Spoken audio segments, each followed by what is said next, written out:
guys, welcome back to my YouTube channel. Today we are talking about structure of respiratory system. The human respiratory system consists of a group of passage that filter air and transport it into lungs where, where gas exchange occur within microscopic air sacs and called alveoli.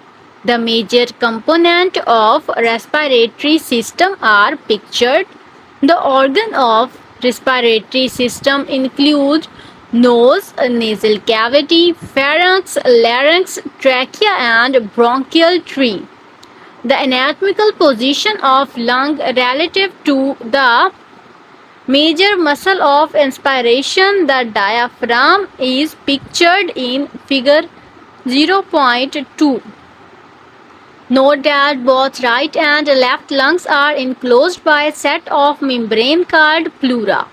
The visceral pleura adheres to outer surface of lungs, whereas parietal pleura lines the thoracic wall and diaphragm.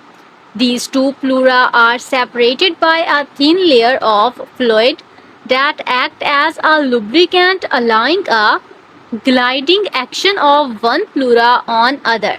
The pressure in pleural cavity, intrapleural pressure, is less than atmospheric and become even lower during inspiration, causing air to inflate the lungs, and the fact that intrapleural pressure is less than atmospheric pressure is important because it prevents the collapse of the fragile air sac within the lungs. More will be said about this later. Conducting zone. The air passage of the respiratory system are divided into two functional zones, the conducting zone and respiratory zone. The conducting zone.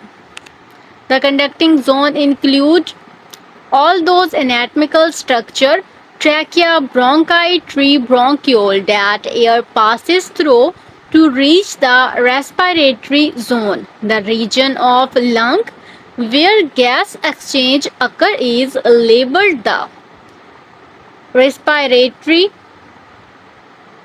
zone and include respiratory bronchiole and alveolar sacs, and respiratory bronchiole are included in this region because they contain small cluster of alveoli. Air enter the trachea from pharynx, throat, which receive air from both the nasal and oral cavities.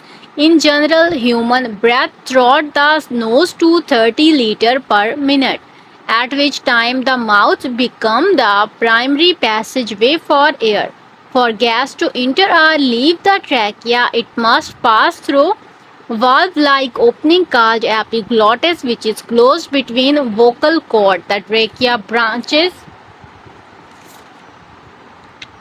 into two primary bronchi, right or left, that enter the each lung. The bronchial tree then branches several more times more, forming bronchioles. Bronchioles are small branches of segmental bronchi. The bronchioles then branch the several times before they become alveolar duct, leading to alveolar sacs and respiratory zone of lung. The conducting zone of respiratory system not only serve as a passageway for air but also functions to humidify and filter the air as it moves. Thank you so much guys for watching.